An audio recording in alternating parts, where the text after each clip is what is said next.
নমস্কাৰ সকলোকে পুনৰবাৰ স্বাগতম জনাইছো আপোনালোকক মোৰ চেনেল পৰি গুহাইলৈ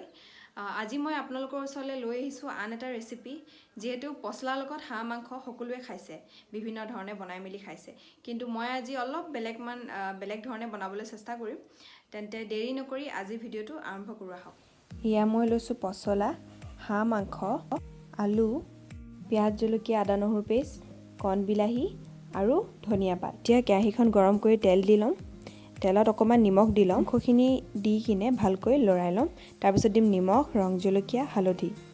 আৰু পছলা আপোনালোকে ভাবিছে চাগে যে মই পিয়াজ নহৰু আদা পেষ্ট কিয় ইউজ কৰা নাই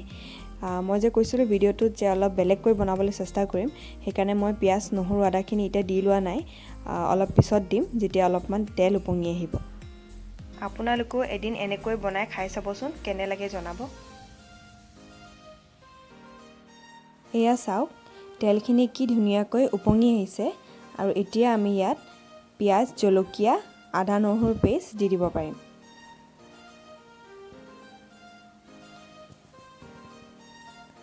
আদা নহৰুৰ পেষ্ট আমি আধাখিনি দিম আধাখিনি ৰাখি থম অলপ পাছত দিবলৈ যাতে এটা ধুনীয়া স্মেল আহে এতিয়া আমি ইয়াত আলু ব্যৱহাৰ কৰিব পাৰো যোনখিনি আমি সৰু সৰুকৈ কাটি লৈছিলো আৰু এইখিনি ভালকৈ লৰাই লম তাৰ পিছত দিম কণ বিলাহী আৰু ভালকৈ ইয়াক অলপ দেৰি হিজিবলৈ দিম আৰু যোনখিনি আদা নহৰু পেষ্ট মই ৰাখি থৈছিলো সেইখিনি ব্যৱহাৰ কৰিম এয়া সব কালাৰটো বহুত ধুনীয়া হৈছে আৰু আশা কৰো খাবলৈও বহুত ধুনীয়া হ'ব